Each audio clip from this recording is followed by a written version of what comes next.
This is going to be a beginner dungeon guide for Dragon Roost Cavern in Wind Waker Randomizer. Before getting into the guide, though, I'm going to give a small disclaimer. This will not be the most optimal route through Dragon Roost Cavern.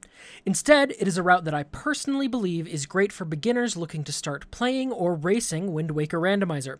This route will avoid some of the more difficult tricks in the game and is key agnostic, meaning it does not matter where your keys are located within Dragon Roost Cavern, this route will still work. This route will be a good starting point to start learning and practicing Dragon Roost Cavern that you can later improve upon as you learn more difficult tricks, riskier strategies, or even more restrictions on items. With that being said, let's take a look at what items you will need for this Dragon Roost Cavern route. Our required items for the route will be the grappling hook, the hero's bow, and either fire and ice arrows or bombs, either of which we can use to break wooden boards blocking our path. While not required for this route, the Deku Leaf would also be nice to have as it makes some of the movement within Dragon Roost Cavern easier. Now, this is a randomizer. When playing seeds, it's possible some of the items required for this route will be inside or even locked behind chests in Dragon Roost Cavern. For this route, those items are all of them. Unfortunately, Dragon Roost Cavern isn't a very difficult dungeon to access, meaning it's theoretically possible to be forced into the dungeon without some or even all of these items. It's still very valuable to learn and practice this route, but I wanted to acknowledge that you may not always have your ideal loadout when playing full seeds or participating in races. And with that, let's head on into Dragon Roost Cavern. Now, DRC is one of the easier dungeons in Wind Waker Randomizer, in my opinion. There isn't anything too tricky to do in here, you just have to kind of know a couple things. So the first thing we're going to do is we're going to come steal a stick from this bokoblin, because it's already on fire, and we're going to use it to light these two torches. Now we're going to walk up to this torch, line ourselves up with the second torch, and just throw the stick, and it lights it. This chest will always be a small key as long as keys are in their own dungeon. You can't get any farther into DRC without a small key, so that chest is guaranteed. So we're going to come up here onto what is maybe the hardest part of this dungeon, in my opinion. We're going to shoot down the platform that's over there. So what we're going to do is sidle onto this wall. And when we let go of sidle, we're going to hold L. We're going to see those two like little nubs of the sticks under the planks there. We're going to get in line with the second one here. Let go of L, pull out the bow, aim straight up. If we are lined up, we should be lined up with that rope that's holding the platform up. The first rope we want to shoot above the like cage. And I think I missed it actually. I think I'm a little misaligned. That's fine. There, you hit it there, you could hear it and see the little sound effects. So now that we've hit that, we're going to hold L again and side hop onto this plank, walk to roughly here, then pull out the bow again and aim up. This time, for these next two ropes, we're going to be aiming where they connect to the platform instead of above the cage. So we're just going to go ahead and fire. Looks like we're a little to the right, so we're going to adjust our aim just a touch to the left. And there we hit it. Same thing, hold L. We're going to hold to the right a little bit to walk down here to be roughly around here. And then once again, just aim up. We're going to shoot it where it connects to the platform. And with that, looks like we're a little to the right again. And there we got it. So that platform is now down, and we can do DRC backwards. So we're going to head up here into Boarded Room. Now, in Boarded Room, you can use either fire, ice, or bombs to go through backwards. I'll use bombs just for the sake of explanation. We're going to throw one bomb up here, throw a second bomb up here. If you're peeking with CTMC, you can see what this chest is and if you need it or not. We're going to grab it anyway. Turns out it's a key. This is going to be another small key for us. Now, this guide should be coming out before Mini Blend Season 3, in which dungeon secrets are not turned on, but I'm going to show them off anyway, like I've said. So the first dungeon secret in DRC is going to be right here in this pot. Look, that one's a piece of heart. We don't actually want to pick it up. Then we can head over here to the chest, like in the fire pit, whatever it's called. Alcove with water jugs, that's what it's called. Actually ends up being another small key. So we're going to come on down over here towards this platform we just shot down. If you ever want to open the cross-dungeon warp pot, it's right here in DRC. Oh, please make it. Damn. I would have made it if I didn't show off the cross-dungeon warp pot, but that's fine. We'll just open it for the sake of opening it then. And now we can jump down to this platform. We're actually not going to go over to the big key chest yet, and I'll explain why a bit later, but we're going to head over into the rope bridge room. We're going to come pick up this water jug, just carry it on over. Once we get close to this edge, we're going to drop it so it lands in the lava, and then we can just walk straight onto the water jug. Now we're going to have to kill both of the bokoblins. I have never seen this bokoblin go that far. That's amazing. So we've killed both of them. You could drop down now, but what I prefer to do is make my way towards the door. With chest type matches contents, we can actually see that chest is nothing. So since we didn't drop down, we can just head straight to the door. Say that chest is something and you've gone straight to the door, I'll come show you how to get it. You just walk out that door, turn around, go back inside. There's an important reason we're doing this that you'll see in just a second. We're gonna head on down. You can just kind of walk off diagonally and jump slash, or use the leaf to get down here if you have it. Then you can come open this chest. We've got an under rope bridge, and now since we've changed the door we entered, we can just jump into the lava. And boom, we are back at the upper door, making our life just that little bit easier. So we're going to use grappling hook to climb up here. You can use leaf to climb up here if your wind is pointing southwest, I think. Yeah. Southwest, you can use leaf to climb all the way up, but grapple's a lot easier, much lower chance of screwing up. So if you have the grapple, might as well use it right here just for the safety of it. And you should have the grapple because I said it's required. Sometimes you might have to come into DRC without grapple, but that's kind of a more niche scenario. We're going to head on up to the mini-boss. We're just going to run right in. Now, we can see that chest is nothing, so theoretically we could leave on that grapple post right now, but we're going to kill the enemies. 2 slashes and a quick spin will kill these bokoblins, as long as you have the Master Sword. And then for the moblin, we're going to do 3 slashes and a quick spin.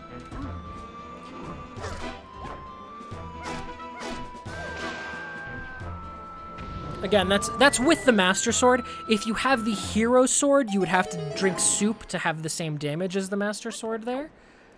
But you know, that's just how to kill those pretty quickly. We're gonna run on over here and grapple on up. We're a little close to the wall. Grapple on up, easier than walking all the way up the stairs. Grapple here again. I'm going to go ahead and preemptively equip bombs. Now we're going to walk in here. This is right outside the boss door. Out here, we're going to avoid that. We're going to drop a bomb there. If you don't have bombs, you can always use that bomb flower.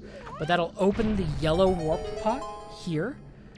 That's very important. Don't forget to open that. I started with almost every item. I'm shocked there's a spiky chest in here. Anyway, so we're going to continue on. We're actually going to come back to this room later. If you have leaf, you can just jump down and leaf. If you don't have leaf, you can just jump over here and slash, and you make it down here. Make our way into the pot room. Now, once again, dungeon secrets aren't on in mini-blends, but there are plenty of settings in the racing community where they are on.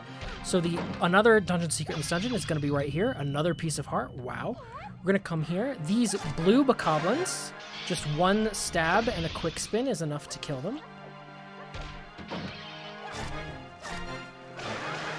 So we're just going to kill all the bokoblins in this room. Steal this 1 stick.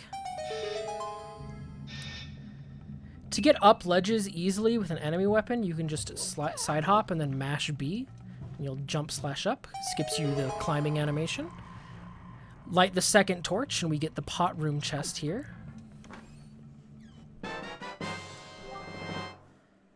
Oh, thanks, a Tingle statue.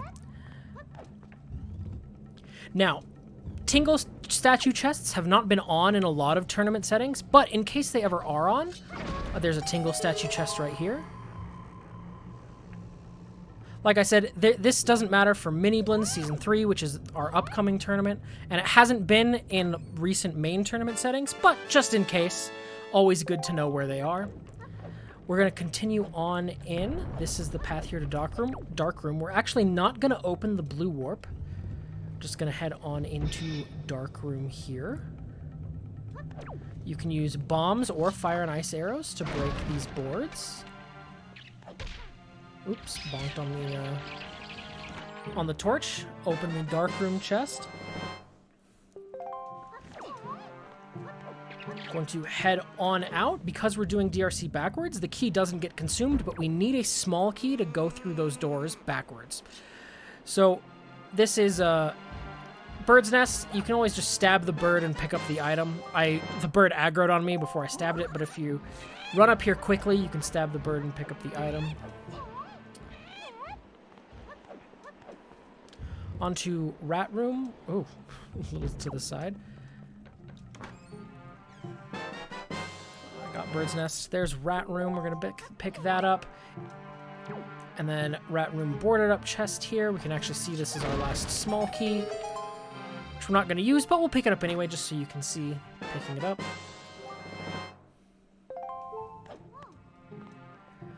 Push this block from behind. Whoops, did not mean to climb it, but doesn't matter.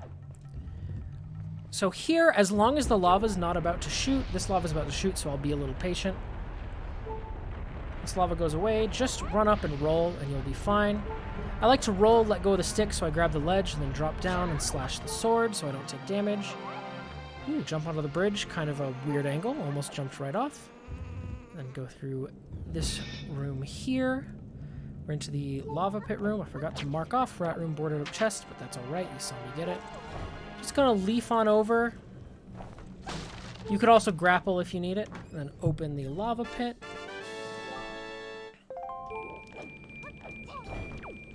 We're gonna go back. Now, for this room, now we're going to make our way over to the big key chest.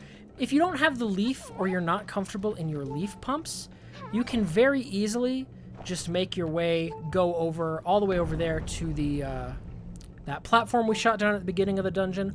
Or, you know, something that's a little bit faster, a little bit more difficult. You can see here, there's a ledge over there. If we jump and do 4 leaf pumps, once we approach the ledge, we can grab it.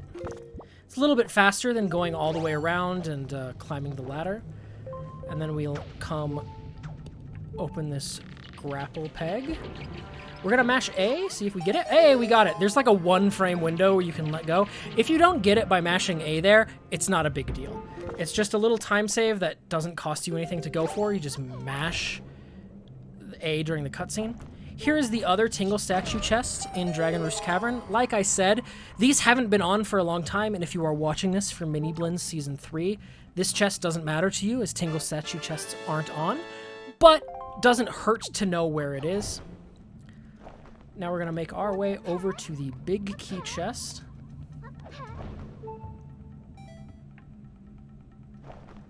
So, for the big key chest, if you can see it here, you can see, you know, you can peek what it is. It's actually spiky. Wow. Another spiky one. So we're just going to hit this magtail in its eye and drop it on the switch. The reason we save the big key chest for last is at this point we have seen every other chest in the dungeon. It's the Picto box, that's really funny. At this point we have seen every other chest in the dungeon, right? Even these 2 chests outside of Goma's door, we peeked them, we saw them, we could see them from across the room. If the big key chest is the big key, we can skip this chest entirely. Because I will show you how to skip the big key to Goma's door. So we're in here. We're just going to save. You know, done with the big key chest. Just save back to the beginning. You can do this from anywhere, essentially. But we'll go back to the beginning. And we will open our way up. Here, we opened that yellow warp pot earlier, so we can take this green warp all the way back up to outside Goma's boss door. Now, with what I was saying about dungeon secrets, there's a third one right here. Again, they're not on in mini blends, so if you're doing this just for mini blends, you don't need to care about this, but it never hurts to know.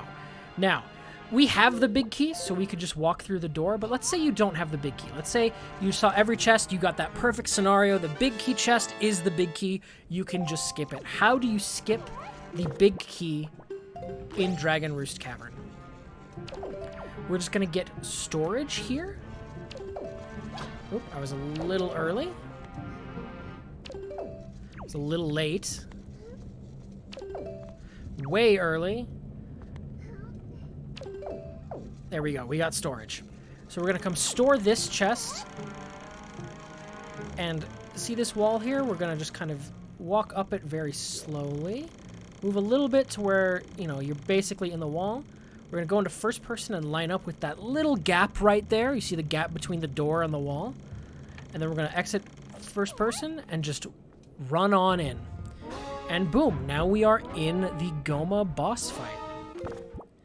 I already have grapple equipped. I forgot about that. But so we're just gonna do the Goma boss fight like normal. There aren't really any big tips or tricks for the Goma boss fight. You know, nothing new or interesting that you need to know. The only like small thing for Goma specifically, I would say, is don't shoot the boss with light arrows once you take the armor off. Light arrows, weirdly, heal Goma. Oh, I got hit by the fire. Not a big deal. Try not to, but if you do, it's not the end of the world. But we're just gonna do, you know, common Zelda thing. Oh, we hit the lava. Not a big deal. So that's our second time grabbing Valu's tail. Goma's boss fight is really long, and there's a lot of cutscenes in it because we have to, you know, got that first cutscene when we first grab the tail again, we get a second cutscene. If you're scared of that lava hitting you like it hit me, you can just pull up your shield. Lava missed me. Grab the tail. That's our third tail grab. That's all the tail grab we need. And we're just gonna go ahead and jump on off. Time for another cutscene. There's so many cutscenes in Goma. It is a long boss for no good reason. But now, boom, we've gotten Goma's armor off. So we're gonna turn around, throw the grappling hook to hit the eye. We're gonna do it again. Now, you wanna wait for Goma to kind of reset back to a neutral position, and then we can kill it. If you throw the grappling hook too early, Goma will still be in the, like, animation, and so the grapple will just bounce off it, essentially. So if your grapple, like, you throw it and it looks like it hit the eye, you just threw it a little early, you can just throw it again, right? You kind of get used to the timing. It's really easy to mess up. And if you're a little early, it's not a big deal unless you start getting hit by Goma a bunch, but then boom, you've killed Goma. You can, let's say Goma drops something useful. As long as you have the Master Sword, in this cutscene, I just start spamming B. As long as you have the Master Sword, if you spam B, you'll swipe your sword and pick up the item as soon as possible, essentially. If you don't have the Master Sword, you know, just wait for the cutscene to end. You can walk forward into the item. It's not a big deal, but it's just a small little optimization. And there you go. That is Dragon Roost Cavern.